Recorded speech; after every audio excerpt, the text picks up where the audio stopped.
Oi, gente, eu sou a Grace, sou bolsista do Projeto Arquivos Marginais, e hoje eu vou apresentar um pouquinho sobre o que a gente vem produzindo durante esse período da pandemia.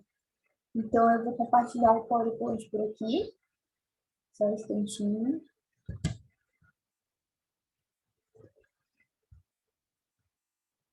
Vou tentar deixar ele aberto para a apresentação.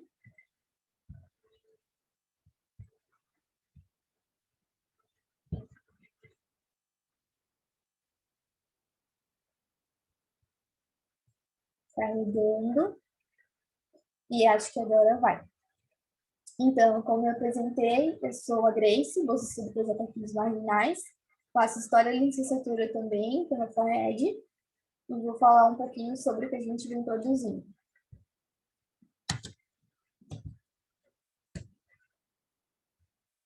Então, sobre o nosso projeto. Ele é vinculado ao LabPAC, Laboratório de Patrimônio Cultural, e é coordenado pela Prof. Viviane e pela gente também, bolsistas do projeto. No momento, a gente está em torno de 6 bolsistas, então a gente tem uma equipe muito grande, organizando também a nossa página do Instagram, que foi um dos nossos objetivos ano passado com o projeto, e agora a gente vem com o podcast. Também tem na coordenação agora a nossa colega Carol, que vem ajudando a gente também a trazer conteúdo para que possa ser produzido nesse momento. Então, o nosso foco é na atuação e organização de difusão dos acervos ligados a instituições de isolamento, e isso a gente pode entender como as penitenciárias e institutos psiquiátricos. Deixa eu passar aqui. A gente também atua no Centro de Documentação e Pesquisa do Hospital Colônia Santana, que nesse caso é o CEDOP, como falei, é uma instituição de psiquiatria, então ele faz parte do nosso foco como pesquisa, e também na organização de prontuários da penitenciária de Florianópolis. Então, o que acontece? A gente realiza as nossas sessões com o objetivo de salvaguardar esses documentos, desses dois acervos. Então, a gente preserva, organiza e tenta, a partir da valorização que a gente dá a ele, difundir a memória dessas instituições pelo que a gente conta nesses documentos. Então, a gente tem como fio condutor a história do tempo presente e a história pública. O que acontece é que a história do tempo presente, a gente pensa ela como um grande potenciador para pensar esse passado que nunca passa, e se reverbera através da vivência de sujeitos que são marginalizados dentro desses espaços. Então, esse passado que nunca passa, ele acaba trazendo elementos que a gente pode perceber presente na nossa sociedade ainda hoje, seja pelos estigmas que se pensam sobre essas pessoas que estão nesses espaços, ou pelos dispositivos de controle, de políticas, que a gente percebe que ainda está muito entranhado, que ainda fazem parte de algumas políticas que envolvem tanto a PENITA quanto os hospitais psiquiátricos também.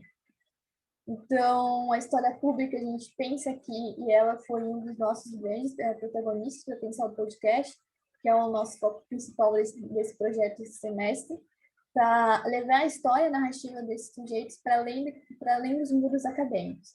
Então, foi muito importante utilizar desses dois aparatos, as linhas de pesquisa que a gente tem bastante presente no nosso projeto, o tempo presente a história pública para fazer com que esse podcast fosse criado. Então, essas instituições marginais, elas acabam vindo à tona para além dos estudos científicos e o olhar acadêmico que a gente tem. O nosso objetivo é levar eles para além do nosso olhar e essa linguagem que não é tão acessível quanto a gente está acostumado. Então, o que a gente pensa junto com essas linhas de pesquisa e com esses prontuários? A gente pensa ele cruzando entre o crime e a loucura. São as duas temáticas que são principais e que fazem parte do projeto. A gente analisa e investiga eles a partir dessas duas temáticas, pensando o que a Prof. Viviane Borges conversa bastante com a gente, que é ver esses documentos através dessas duas temáticas como fontes sensíveis, porque elas acabam trazendo o foco para essa subjetividade de crime e loucura para além do que a gente está acostumado a entender sobre eles de uma maneira um pouco superficial, um pouco crua. Então, são fontes sensíveis, documentos de pessoas, sobre documentos e sobre pessoas que foram desprovidas de qualquer direito sobre si, entregues a uma instituição que decidia sobre suas vidas e seus cotidianos. Então, aqui, esse pequeno trecho, parágrafo que a prof. Viviane Borges, ela cita em um dos seus artigos sobre a crime e loucura, traz bastante o que a gente quer trazer para esse podcast, que é sensibilizar as fontes, mas não só as fontes também, mas as pessoas que estão inseridas nela. Sobre as instituições, por mais que o podcast ele seja focado somente nos prontuários, nas narrativas dos detentos, achei interessante a gente trazer aqui a outra instituição, que é a Colônia Santana, como a gente falou antes. Então, a Colônia Santana, como a gente conhece hoje como IPQ, foi criado em 1941, e já o Complexo Penitenciário de Florianópolis, que antigamente era chamada de Penitenciária da Pedra Grande, foi inaugurada ali na década de 30, em 21 de setembro. Então, o trabalho que a gente desenvolve no CEDOP, ele revelou que parte significativa dos internos tinham alguma passagem pela penitenciária de Florianópolis, pensando também que, nesse momento, não tinha um manicômio judiciário do Estado. Então, o atual Hospital de Custódia e Tratamento Psíquico foi criado somente em 1971. Então, tanto o detento, se ele fosse acusado de um crime onde se pudesse, como é que eu posso dizer, identificar algum resquício de loucura, que naquela época se tinha uma outra visão sobre a loucura, esse detento ele passava pela penitenciária, mas também passava pelo Instituto de Psiquiatria. Então, ele caminhava, percorria entre essas duas instituições. Então, de certa forma, por mais que o podcast ele fale sobre detentos, sobre penitenciária, a gente também pode encontrar nos prontuários esses detentos que também percorrem as instituições psiquiátricas. Então, o contato com o acervo. O contato com o acervo partiu da prof. Viviane. Ela teve contato com os prontuários que são do recorte da década de 30 e 80, com o CEDOP e na penitenciária, então era de onde esses prontuários aconteciam, e com a ajuda de outros bolsistas da época. Então, a prof. Levou esses prontuários para o IDCH, com a ajuda desses bolsistas e com o auxílio de transporte, e chegando ao IDCH e fazendo toda essa garimpagem, foi-se contabilizado mais de 4.300 prontuários. Então, ele foi dividido em caixas. Ainda hoje a gente tem esse esquema de organização, vai mudar um pouquinho futuramente, mas ele é organizado e separado por recorte de década, é higienizado com bastante cuidado, a gente usa luva, usa máscaras, a gente identifica eles, como eu falei, e é catalogado.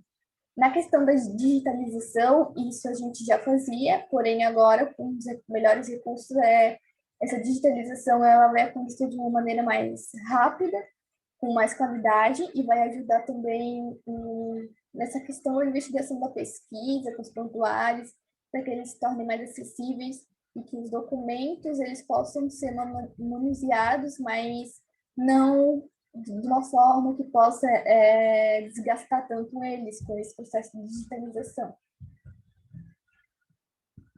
Então, a gente chega ao nosso podcast. Achei interessante dar uma introdução sobre esses prontuários, sobre as instituições, antes de falar propriamente do podcast, porque eles são a base para que o podcast pudesse existir.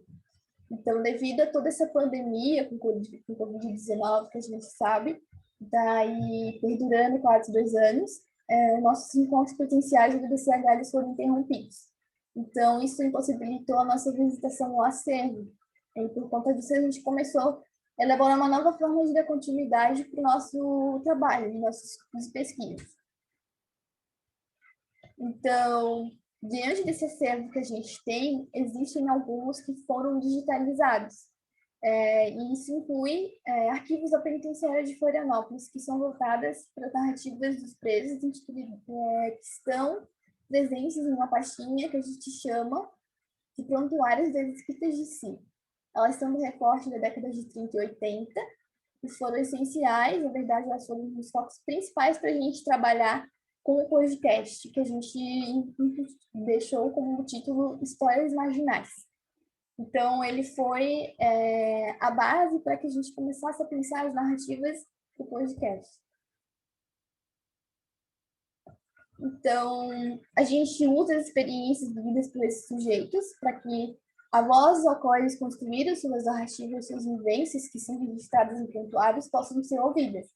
E mostram que eles perpassam por esses espaços. Então, essa narrativa é o fio condutor para que isso dê vida para as narrativas do nosso podcast. E isso também envolve os pedidos de perdão, que são muito encontrados dentro dessas escritas de si. Pedidos de perdão a gente pode entender pelas cartas que eram enviadas para figuras políticas, como o próprio Getúlio Vargas. Existem cartas de pedidos de perdão para esse contexto da década de 30, 40 de Vargas, dos detentos. Também tem cartas mais íntimas e pessoais de detentos para a família, familiares que também mandam cartas e ficam registradas no prontuário, desabafos e devaneios que a gente pode encontrar durante o prontuário, que os detentos eles vão se expressando. E essa é a nossa principal fonte para que esses prontuários eles possam ser vistos para mim de uma maneira técnica, ver aquele sujeito que está ali, transportar a experiência que ele teve enquanto vivia nesses espaços.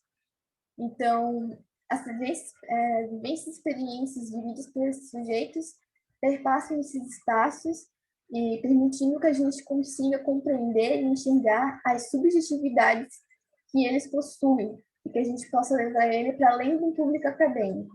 Então, a gente permite essa discussão sobre esse passado difícil e a história da vida desses homens e mulheres infames, que é um conceito que a gente usa bastante, pensando em Foucault, e que ainda reverberam na nossa sociedade. Então, essa foi a nossa principal ideia como pensado em construir o podcast, que é levar a vida desses sujeitos, levar essas instituições para a comunidade, para além desses espaços, do nosso espaço acadêmico, porque muitas vezes elas estão ali, elas fazem parte de comunidades, mas a comunidade não tem um contato com elas. Então, se mantém estigmas por falta desse contato, ou também pelo senso comum que foi construído durante décadas, como a gente pode ver, o conceito de marginalizados infames é algo constante, que é bastante ressaltado com o nosso trabalho, porque era exatamente assim que era definir essas pessoas que viviam em penitenciários e hospitais psiquiátricos. Então, aqui a gente tem as referências, a gente traz aqui a prof. Viviane Borges, claro, nossa coordenadora do projeto, que tem bastante conhecimento e aprofundamento sobre essa questão que envolve a loucura e o crime. Rabelli Capone também, que foi muito importante para pensar os hospitais psiquiátricos, e o Sala, que é um ator muito presente no nosso trabalho, na hora de pensar a história pública, na hora de pensar a história do tempo presente junto com a prof. Viviane, para trabalhar com esses prontuários e com esses sujeitos. Então, eu acho que é isso que eu poderia trazer para o pessoal hoje.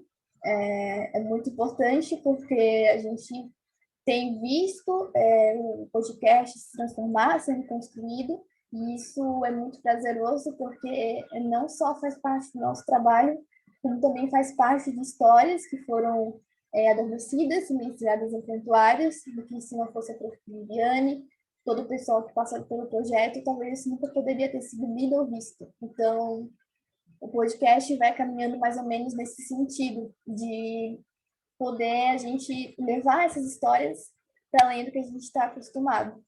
Então, é mais ou menos isso.